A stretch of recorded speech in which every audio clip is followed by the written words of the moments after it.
स्वागत है आप सभी का हमारे channel computer world education centre में।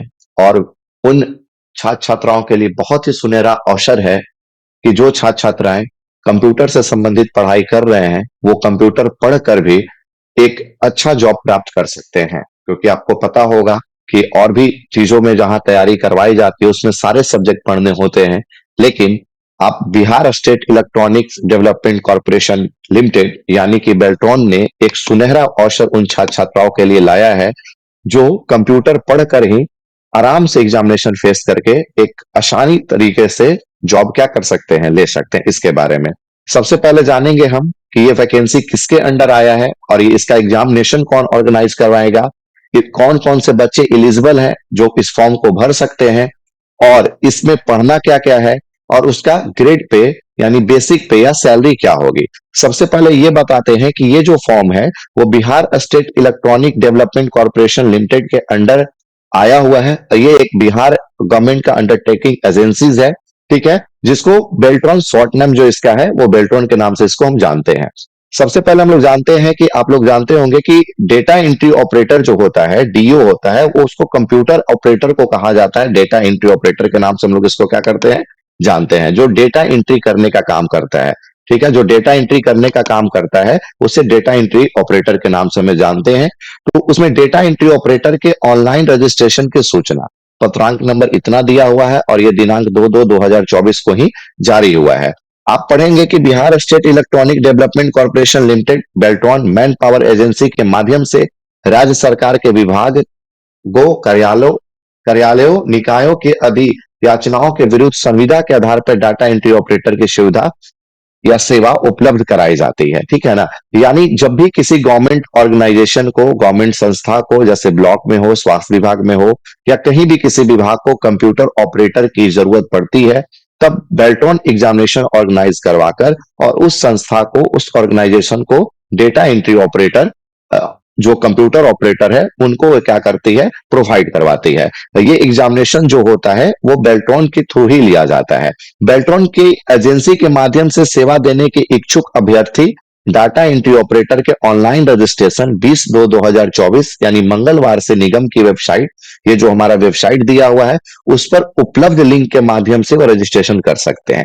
यानी जो भी छात्र छात्राएं हैं जो चाहते हैं कि हम बेल्ट्रॉन के यानी डेटा एंट्री ऑपरेटर के लिए हम अप्लाई करें, वो इस लिंक पर जाकर क्या कर सकते हैं, अप्लाई कर सकते हैं, और जो कि मंगलवार से यानी कि दिनांक 20 तारीख से और दूसरे महीने से वो क्या है, प्रारंभ हो चुका है। लेकिन कौन कौन से बच्चे अप्लाई कर सकते हैं, इसके बारे में भी हमें जानना है।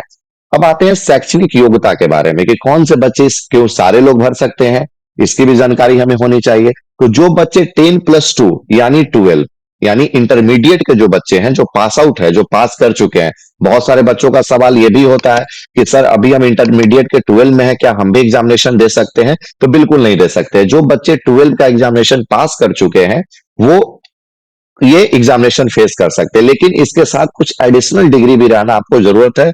1 वर्ष का कंप्यूटर का कोर्स तथा हिंदी या अंग्रेजी टाइपिंग का अनुभव रखने वाले अभ्यर्थी अथवा 10+2, अब समझिएगा 1 वर्ष का कोर्स जो होता है वो आपका एडीसीए होता है। एडीसीए जो कोर्स होता है, advance diploma in computer application, जिन्होंने किया होगा, जिसका ड्यूरेशन 1 साल का होगा, वो बच्चे भर सकते हैं। और साथ में आपको टाइपिंग का अनुभव भी रखना होगा।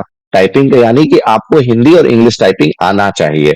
और अथवा या 10+2 जो पास आउट बच्चे हैं, और जो बीएसडीएम बिहार कौशल विकास मिशन, जो बच्चे केवाईपी से पढ़े हुए होंगे, आप लोग जानते होंगे कुशल युवा प्रोग्राम जो चलता है उसके थ्रू जो बच्चे पढ़े हुए होंगे और जिनका 400 घंटे का क्लासेस होगा, 400 घंटे का क्लासेस होगा, वो DDEO domestic data entry operator computer प्रशिक्षित शैक्षणिक योग्यता रखने वाले सफल अभ्यर्थी जो होंगे वो भी अप्लाई कर सकते हैं। यानी जो बच्चे एडीसीए किए हो और जो बच्चे बिहार सरकार के जो केवाईपी से पढ़े हुए हो, जिसका ड्यूरेशन 400 घंटे का होगा, वो भी क्या कर सकते हैं, अप्लाई कर सकते हैं। ठीक है, तो ये बच्चे भी क्या कर सकते हैं, अप्लाई कर सकते हैं। अब हम लोग आते हैं उम्र सीमा के बारे में, क्या करते हैं, जानते हैं कि कौन बच्चे जो है वो कितने एज के जो बच्चे हैं। बहुत सारे बच्चे जिन्होंने 12 दे दिया है, लेकिन उन्हें क्या होता है कि 12 देने के बाद होता क्या है कि सर हम एग्जामिनेशन दे पाएंगे कि नहीं दे पाएंगे। बहुत सारे 12 देने के बाद भी बच्चों का जो एज होता है वो पूरा नहीं हो पाता है, तो वैसे बच्चे एग्जामिनेशन नहीं दे सकते। इसकी जानकारी अभी हम बता रहे हैं।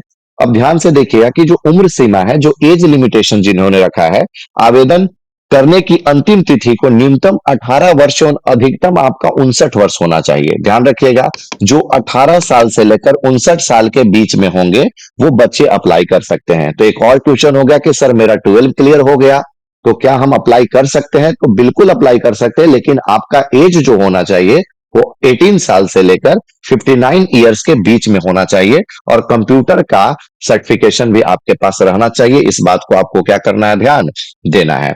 अब आते हैं परीक्षा शुल्क के बारे में हम लोग डिस्कस कर सकते हैं कि परीक्षा शुल्क क्या है, परीक्षा शुल्क कितना देना है, हमें कितना देना होगा, हम इस कैटेगरी में आते हैं तो हमें कितना देना होगा। तो मैं स्पेशली परीक्षा शुल्क को मैं बता रहा हूं, ध्यान से देखिएगा। केवल बिहार राज्य के अनुसूचित जाति और अनुसूचित जनजाति के लिए, यानी अगर हम इसे इंग्लिश में कहें तो एससी और एसटी, ठीक है। एससी और एसटी जो बच्चे होंगे, चाहे वो लड़के होंगे चाहे वो लड़की होंगे, उन्हें 250 रुपए यानी 250 रुपए देने हैं। यानी इस फॉर्म को जब अप्लाई करते हैं और आपका जो कैटेगरी है वो एससी और एसटी के अंडर होता है, तो आपको 250 रुपए देने पड़ेंगे। बिहार राज्य के अस्थायी निवासी, सभी आरक्षित अनारक्षित वर्ग, ठीक है, एवं महिला उम्मीदवारों के लिए, यानी ऑल कैटेगरी वुमेन, चाहे वो जनरल रहे, चाहे वो एससी रहे, चाहे एसटी रहे, उससे हमें कोई मतलब नहीं है। अगर वो वुमेन है, महिला है और किसी भी जाति से, किसी भी कैटेगरी से बिलोंग करते हैं, तो उन्हें 250 रुपए उन्हें भी देने हैं, ठीक है। और दिव्यांग जो होंगे, जो फिजिकल हैंडीकैप होते हैं, उन्हें अभ्यर्थियों के लिए 250 रुपए आपको क्या करने हैं, 250 रुपए उन्हें भी देने हैं। लेकिन सामान्य आरक्षण कोटि जो जनरल है और अन्य सभी उम्मीदवारों के लिए जो है वो 1000 रुपए आपको क्या करने होंगे, देने होंगे। यानी जो बॉयज लोग भरेंगे और सामान्य वर्ग में जो आते होंगे, जनरल कैटेगरी में जो आते होंगे, उन्हें आपको ढाई 1000 रुपए क्या करने होंगे, देने होंगे। इसके साथ एक नोट डाउन भी आप ध्यान देखेंगे कि अभ्यर्थी को उपयुक्त परीक्षा शुल्क के अतिरिक्त विभिन्न बैंकों द्वारा निर्धारित चार्ज भी देना होगा। यानी जो बैंक जो चार्ज आपका तय करेंगे वो चार्ज भी आपको क्या करना होगा, देना होगा, जिससे ऑनलाइन भुगतान के क्रम में बैंक द्वारा स्वतः बैंक चार्ज के रूप में ले लिया जाएगा। यानी बैंक आपसे क्या कर लेगा कि जो चार्ज होगा वो ऑटोमेटिक आपसे क्या कर लेगा, वो चार्जेबल करके वो बैंक आपका क्या कर लेगा, आपसे ले लेगा। अब आते हैं कि कब से ये फॉर्म अप्लाई हो रहा है। तो ऑनलाइन आवेदन पत्र भरने से संबंधित तिथि एवं अन्य निर्देश निम्नलिखित है।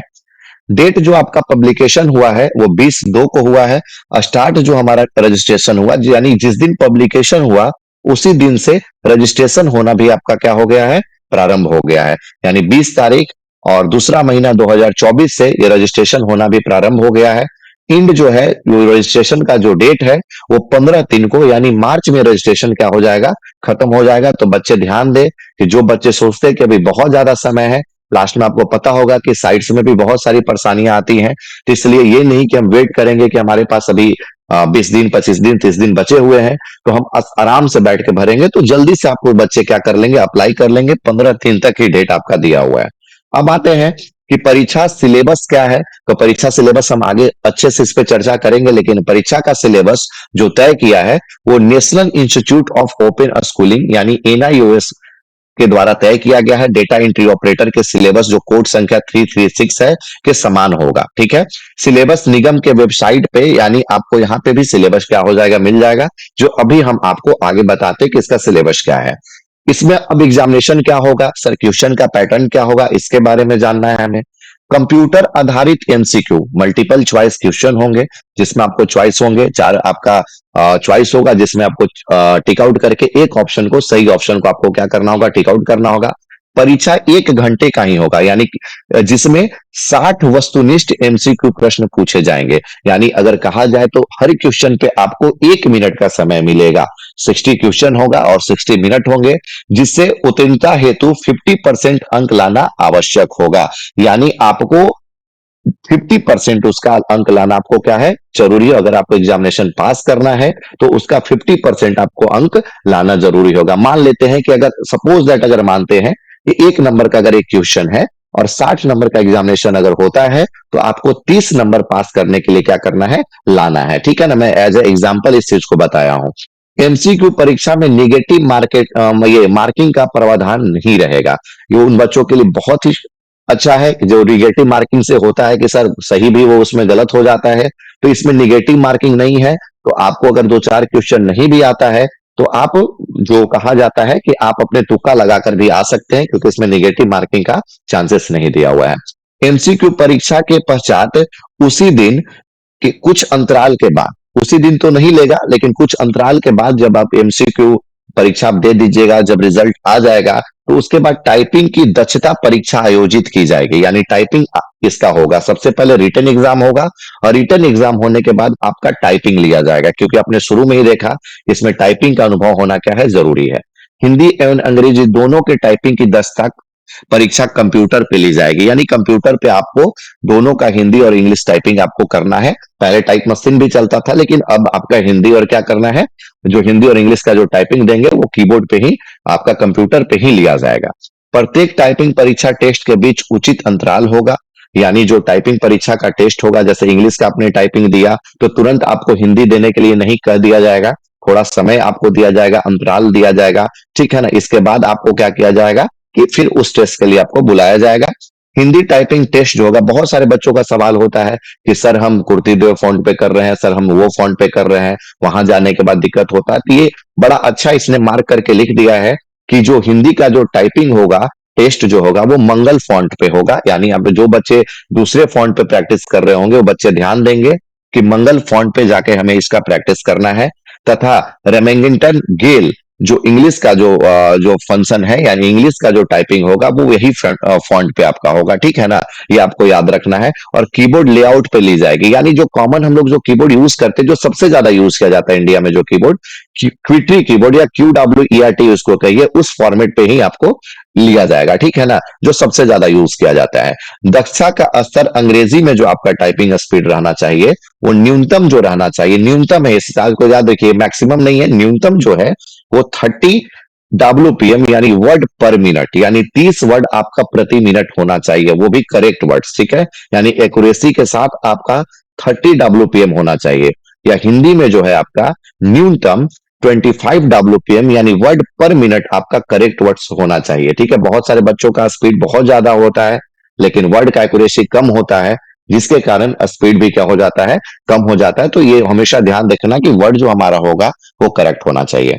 इसके बाद आते हैं कि निर्धारित दक्षता स्तर पर महिलाओं, अनुसूचित जाति एवं जनजाति अभ्यर्थियों को प्रत्येक स्तर के मूल्यांकन में 10% तथा दिव्यांग अभ्यर्थियों, सक्षम पदाधिकारी तथा द्वारा प्रदत्त न्यूनतम 40% दिव्यांगता का प्रमाण पत्र को 15% की अधिमानता दी जाएगी। अब ये भी है कि जो बच्चे दिव्यांग होंगे या जो अनुसूचित जनजाति पे होंगे उनको 15% की जो है वो अधिमानता क्या की जाएगी, दी जाएगी। परीक्षा उपरांत अभ्यर्थियों के लिए कट ऑफ अंक निर्धारित कर पैनल संधारित किया जाएगा। कट ऑफ उसके बाद आएगा, और कट ऑफ आने के बाद अब जो देखिए कि इसमें जो 15% की जो अधिमानता है वो SC ST वाले कास्ट को या जो विकलांग है उनको दी जाएगी, और इसके बाद जो कट ऑफ होगा उस हिसाब से उनको क्या किया जाएगा, या जनरल वाले कास्ट को भी या जनरल के भी जो लोग हैं उनको उठाया जाएगा, ठीक है, लेकिन इनको 15% का दिया जाएगा।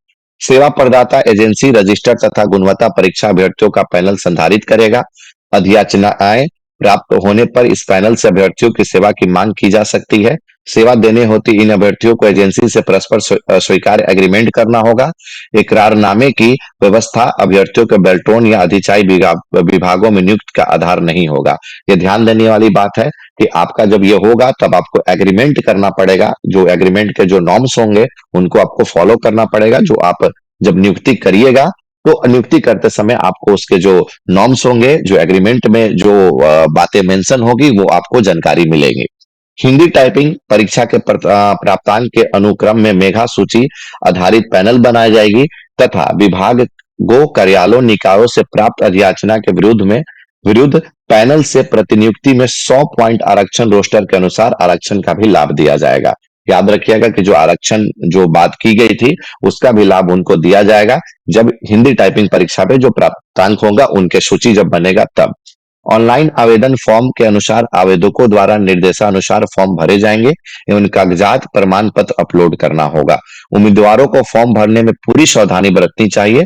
अपूर्ण एवं गलत कागजात वर्णित स्थान पर अपलोड नहीं करने की स्थिति में आवेदन अस्वीकार कर दिया जाएंगे। तो ये भी ध्यान देंगे कि हम जो डॉक्यूमेंट्स होंगे वो सब अच्छे से अपलोड करेंगे कि बाद में हमें चल के किसी भी प्रकार की परेशानी ना हो।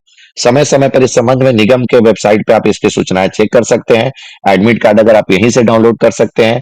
परीक्षा की जो तिथि होगी, समय जो होगा, केंद्र आपका कहाँ होगा, सेंटर कहाँ होगा, वो यहीं पर अंकित होगा आपका। और ये जान लीजिए कि एग्जामिनेशन ये पूरी तरीके से ऑनलाइन होता है। आपको ऑनलाइन एग्जामिनेशन देना होगा। यदि कोई अगर आप समस्या है तो इस नंबर पर आप क्या कर सकते हैं, संपर्क कर सकते हैं। तो ये था इसका नोटिफिकेशन, इसकी जानकारी जो इसके बारे में हम जाने। अब बच्चों को सवाल उठता है कि सर इसकी तैयारी कैसे करें और इसका सिलेबस क्या क्या हमें पढ़ना होगा। इसके बारे में हम बताते हैं कि हमें कंप्यूटर में 60 क्वेश्चन में हम किस तरीके से तैयारी करें कि आसानी से हमारा एग्जामिनेशन क्या हो जाए, निकल जाए। तो सबसे पहले हम लोग आते हैं बेल्ट्रॉन डेटा एंट्री ऑपरेटर के सिलेबस में। और आपको एक हम गुड न्यूज भी देंगे कि ये जो सिलेबस हम आपको बता रहे हैं उसको चैप्टर वाइज प्रतिदिन आपको यूट्यूब पे पढ़ाया जाएगा और उसके 100, 150, 200 ऑब्जेक्टिव क्वेश्चन आपसे सॉल्व करवाए जाएंगे। और वो एकदम फ्री ऑफ कोर्स रहेगा। कोई भी इसका चार्जेबल पेड कोर्स आपका अवेलेबल नहीं है। सभी बच्चे अच्छे से पढ़िए और इसकी तैयारी करिए, ठीक है ना। सबसे पहले हम इसके सिलेबस के बारे में जानते हैं। बेल्ट्रॉन डेटा एंट्री ऑपरेटर भर्ती परीक्षा में सिर्फ कंप्यूटर से संबंधित प्रश्न ही पूछे जाएंगे, जिसका बेल्ट्रॉन डीओ सिलेबस निम्न है। सबसे पहले बेसिक ऑफ कंप्यूटर के बारे में, ठीक है। बेसिक कंप्यूटर जिसको हम लोग कह सकते हैं कि फंडामेंटल ऑफ क्या, कंप्यूटर के बारे में क्या किया जाएगा, पूछा जाएगा। जिसमें सबसे पहले कंप्यूटर ऑर्गेनाइजेशन से संबंधित क्वेश्चन होंगे। इनपुट एंड आउटपुट डिवाइस से संबंधित होंगे, ठीक है ना, कि इनपुट डिवाइस कौन है, आउटपुट डिवाइस कौन है, कौन इनपुट है, कौन आउटपुट है। बहुत सारे सवाल इससे बिल्ड होते हैं। आइडेंटिफाई करना होता है इस डिवाइस में से कौन इनपुट है, इस तरीके से। सिस्टम सॉफ्टवेयर, एप्लीकेशन सॉफ्टवेयर के बारे में पूछा जाएगा आपसे, तो सॉफ्टवेयर से रेलिवेंट हमें पढ़ना होगा। कंप्यूटर लैंग्वेज के बारे में, कंप्यूटर की भाषाएं के बारे में हमें पढ़ना है। कंप्लायर एंड असेंबलर के बारे में भी हमें पढ़ना है। ये बेसिक ऑफ कंप्यूटर का है आपका। इससे क्वेश्चन आपको दिए जाएंगे। अगला जो है आपका वो ऑपरेटिंग सिस्टम से संबंधित भी क्वेश्चन पूछे जाएंगे। एलिमेंट ऑफ विंडो एक्सपी, ठीक है ना, कितने कितने एलिमेंट है विंडोज एक्सपी के। डेस्कटॉप एलिमेंट्स के बारे में, लोकेटिंग फाइल एंड फोल्डर्स के बारे में, चेंजिंग सिस्टम एंड सेटिंग के बारे में, फाइल मैनेजमेंट इन विंडो, फाइल का मैनेजमेंट कैसे करते हैं विंडोज के अंदर, इंस्टॉलेशन ऑफ सॉफ्टवेयर, कैसे हम सॉफ्टवेयर का इंस्टॉलेशन कर सकते हैं। एंड हार्डवेयर से रिलेटेड भी आपको क्वेश्चन क्या किए जाएंगे, पूछे जाएंगे, ठीक है। अब आते हैं basic of word processing, starting word program, MS word से रेलिवेंट जो क्वेश्चन पूछे जाएंगे, ठीक है। तो स्टार्टिंग वर्ड प्रोग्राम कैसे करते हैं। वर्ड स्क्रीन लेआउट के बारे में पूछा जाएगा, कौन सा ऑप्शन किस में अपीयर होता है इसके बारे में। टाइपिंग स्क्रीन ऑब्जेक्ट के बारे में पूछा जाएगा। मैनेजिंग डॉक्यूमेंट्स के, कैसे डॉक्यूमेंट्स को मैनेज करते हैं। प्रोटेक्टिंग कैसे कर सकते हैं, पासवर्ड कैसे लगा सकते हैं। फाइंड कैसे कर सकते हैं, किसी डॉक्यूमेंट को ढूंढ कैसे सकते हैं। प्रिंटिंग कैसे कर सकते हैं, इसके बारे में आपको सवाल पूछा जाएगा। और सारे टॉपिक पे हम स्पेशली से जितने भी टॉपिक आपको देख रहे हैं, सारे टॉपिक पे अलग अलग वीडियो आपको मेरे चैनल पे अवेलेबल होगा। और इसकी हम गारंटी लेते हैं, ठीक है ना, वारंटी लेते हैं, गारंटी लेते हैं कि जो भी बच्चे जो सिलेबस दिया हुआ है और जो सिलेबस के सारे चैप्टर जो हम कंप्लीट करवाएंगे और वो अगर क्वेश्चन को पढ़ते हैं और उसका जितने भी ऑब्जेक्टिव होंगे अगर सॉल्व करते हैं तो आसानी से बेल्ट्रॉन का एग्जामिनेशन क्या होगा, अच्छे अंक से आप क्या करिएगा, उत्तीर्ण होइएगा। इसके बाद हमें प्रिंटिंग करने के लिए डॉक्यूमेंट बता दिए। फॉर्मेटिंग डॉक्यूमेंट्स में हमें वर्किंग विथ टेक्स्ट के बारे में पढ़ना है, फॉर्मेटिंग टेक्स्ट के बारे में पढ़ना है, फॉर्मेटिंग पैराग्राफ के बारे में पढ़ना है, बुलेट एंड नंबर लिस्ट के बारे में पढ़ना है, ठीक है ना। जो आपका, आप लोग जो बच्चे एमएस वर्ड पढ़े होंगे उनको याद होगा कि ये जो आपका होता है वो कौन से ग्रुप में होता है। तो आप जब होम टैब पढ़ते हैं एमएस वर्ड का तो आपने पढ़ा होगा पहला ग्रुप क्लिपबोर्ड, दूसरा ग्रुप फॉन्ट ग्रुप और तीसरा ग्रुप आपका क्या, पैराग्राफ ग्रुप। तो जो भी बुलेट और नंबर लिस्ट होते हैं वो पैराग्राफ ग्रुप में होता है। कॉपी एंड मूव करने के बारे में भी इसमें जानकारी से रिलेटेड क्वेश्चन होगा। स्पेलिंग एंड ग्रामर आपने पढ़ा होगा, ठीक है ना, जिसका शॉर्टकट अभी आगे चल के तुम बताएंगे F7 होता है। स्पेलिंग एंड ग्रामर के बारे में, ठीक है ना, पेज को कैसे फॉर्मेट किया जाता है इसके बारे में। क्रिएटिंग टेबल्स, हम टेबल कैसे बनाते हैं, इंसर्ट टेब में जाकर टेबल बनाया जाता है, इसके बारे में। ये एमएस वर्ड से ही रेलिवेंट है ये सारे क्वेश्चन, याद रखिएगा। अगला मेल मर्ज जो आपका दिया हुआ है, मेल मर्ज, ठीक है ना। Types of documents in mail merge, कितने तरीके, कैसे डॉक्यूमेंट्स को मेल मर्ज किया जाएगा, कैसे डेटा सोर्स क्रिएट करेंगे, कैसे लेबल्स को मेलिंग करेंगे, कैसे merging data into main documents में हम लोग कैसे मर्ज करेंगे, डॉक्यूमेंट्स के बारे में रेलिवेंट यानी मेल मर्ज से भी रिलेटेड क्वेश्चन आपको रहेंगे। आप देखेंगे कि रिव्यू मेलिंग टैब के अंदर आपको मेल मर्ज ऑप्शन देखने के लिए मिलेगा। बेसिक ऑफ स्प्रेडशीट, अब आ जाइए एक्सेल में, ठीक है ना। एक्सेल में आ जाइए। Selecting, adding and renaming worksheet, कैसे सीट को सेलेक्ट करेंगे, ऐड कैसे करते हैं, सीट का नाम कैसे चेंज करते हैं, मॉडिफाइंग अ वर्कशीट, वर्कशीट को मॉडिफाई कैसे करेंगे, रीसाइजिंग रो एंड कॉलम, रो के साइज को और कॉलम के साइज को रीसाइजिंग यानी छोटा और बड़ा कैसे करेंगे, वर्कबुक प्रोटेक्शन, कैसे हम प्रोटेक्शन लगाएंगे इसके बारे में। अब आते हैं फॉर्मेटिंग, वर्कशीट फॉर्मेट करने के लिए वर्कशीट का कैसे होता है, फॉर्मेटिंग टूल बार के रिलेटेड, सेल्स को कैसे फॉर्मेटिंग करेंगे, फॉर्मेटिंग रो एंड कॉलम कैसे करेंगे, फॉर्मेटिंग वर्कशीट यूजिंग स्टाइल कैसे करेंगे, प्रोटेक्ट ऑन अनप्रोटेक्ट वर्कशीट कैसे करेंगे। तो ये फॉर्मेटिंग से रिलेटेड आपका रहेंगे क्वेश्चन, ठीक है। Formula, function and chart, formula जो भी मैथमेटिकल फॉर्मूला होता है, जो भी लॉजिकल फॉर्मूला होता है, ठीक है ना, और जो भी आपका फाइनेंशियल फंक्शन जो होता है उससे रेलिवेंट भी क्वेश्चन पूछे जाएंगे। फॉर्मूला हो गया जैसे सम हो गया, एवरेज हो गया, काउंट हो गया, इफ हो गया, ये सारे फॉर्मूले जो होंगे और भी बहुत सारे फॉर्मूले जो हम जब टॉपिक क्लियर करेंगे तो सारे फॉर्मूले आप लोग को बताते चलेंगे, ठीक है ना। ये फंक्शन के बारे में पूछा जाएगा। Copy of formula, कॉपिंग of formula के बारे में, टाइप्स ऑफ फंक्शन, फंक्शन कितने होते हैं, चार्ट के बारे में, टाइप्स ऑफ चार्ट कितने होते हैं, पाई चार्ट, लाइन चार्ट, ये आपने बार चार्ट अलग अलग जो चार्ट पढ़ा होगा इसके बारे में। Auto shape and smart chart, presentation बनाने के लिए स्मार्ट चार्ट का यूज किया जाता है स्मार्ट तरीके से काम को रिप्रेजेंट करने के लिए, तो उससे रेलिवेंट भी आपको क्वेश्चन देखने के लिए मिलेगा। क्रिएटिंग प्रेजेंटेशन, अब आ जाइए पावर पॉइंट में यानी पीपीटी में, स्लाइड कैसे क्रिएट करते हैं, स्लाइड सॉर्टर व्यू क्या होता है, चेंजिंग स्लाइड लेआउट कैसे चेंजिंग करते हैं, स्लाइड का लेआउट जो होता है, मूविंग बिटवीन स्लाइड, कैसे एक दूसरे से वो स्लाइड को ऐड करके मूव करने का काम करते हैं, ठीक है ना, यानी पावर पॉइंट। यानी बेसिकली आपने क्या देखा कि एमएस वर्ड से क्वेश्चन, बेसिक कंप्यूटर से क्वेश्चन रहेगा, एमएस वर्ड से क्वेश्चन रहेगा, आपका एक्सेल से क्वेश्चन रहेगा, पावर पॉइंट से क्वेश्चन रहेगा, यानी एमएस ऑफिस से आपका रेलिवेंट सब क्या क्या रहेगा, क्वेश्चन रहेगा आपका। लास्ट में आपका इंट्रोडक्शन टू इंटरनेट है, आपका कि इंटरनेट से भी क्वेश्चन आपसे पूछे जाएंगे। गेटिंग कनेक्टेड टू इंटरनेट, कैसे कनेक्टेड होते हैं इंटरनेट का, क्या क्या सोर्स है जिससे इंटरनेट से हम कनेक्ट हो सकते हैं। टाइप ऑफ इंटरनेट कनेक्शन, कितने तरीके के इंटरनेट कनेक्शन होते हैं, कितने टाइप से हम लोग कनेक्ट इंटरनेट कनेक्शन का काम कर सकते हैं या ले सकते हैं। इंटरनेट टर्मिनोलॉजी क्या होता है, अंडरस्टैंडिंग इंटरनेट के बारे में, एड्रेस के बारे में, वेब ब्राउजर क्या होता है और इंटरनेट सर्विस के बारे में रिलेटेड ये क्वेश्चन आपका रहेगा। यानी बेसिकली अगर आप सिंपल में कहें तो एमएस ऑफिस, बेसिक कंप्यूटर और इंटरनेट से रेलिवेंट क्वेश्चन आपको सबसे ज्यादा पूछे जाएंगे, यही इसका सिलेबस है, ठीक है। एकदम इजी है और आसानी से एग्जामिनेशन क्या हो जाएगा, ये निकल जाएगा। अब आते हैं, बहुत सारे बच्चों को जॉब से पहले अपनी सैलरी के बारे में इमेजिन करते हैं कि कितना हमारा सैलरी होगा सर। तो इसका जो बेसिक पे है वो आपका देखेंगे कि डेटा एंट्री ऑपरेटर जो डीईओ है उसका जो सैलरी है यानी जो वेतन है वो 18,000 से लेकर आपका 56,900 तक का है, ठीक है ना। यानी आपका 18,000 से 18,000 सब ज्वाइन करोगे और लास्टली जो सैलरी अगर आपकी पहुंचती है तो 56,900 तक आप क्या करोगे, इंक्रीज करोगे। तो ये था आपका सिलेबस ऑफ डीओ यानी डेटा एंट्री ऑपरेटर का ये सिलेबस था। और आप सभी को सबसे पहला जो अब हम कल से जो टॉपिक स्टार्ट करेंगे वो बेसिक कंप्यूटर का सबसे पहला चैप्टर आप लोग को हम पढ़ाएंगे कंप्यूटर ऑर्गेनाइजेशन के बारे में, ठीक है ना। और ये टॉपिक बाय टॉपिक जितने भी टॉपिक हैं उसका वीडियो प्रतिदिन अपलोड होगा और उसके सारे ऑब्जेक्टिव भी अपलोड होंगे जिसके माध्यम से आप आसानी से पढ़कर एग्जामिनेशन क्या कर सकते हैं, निकाल सकते हैं। अब होता है कि सर हम रजिस्ट्रेशन अगर हमें करना होगा तो हम रजिस्ट्रेशन कैसे करेंगे, हम अपना फॉर्म कैसे भरेंगे, क्यों हमें अगर सारा सुविधाएं हमारे पास है तो हम फॉर्म आसानी से भर सकते हैं।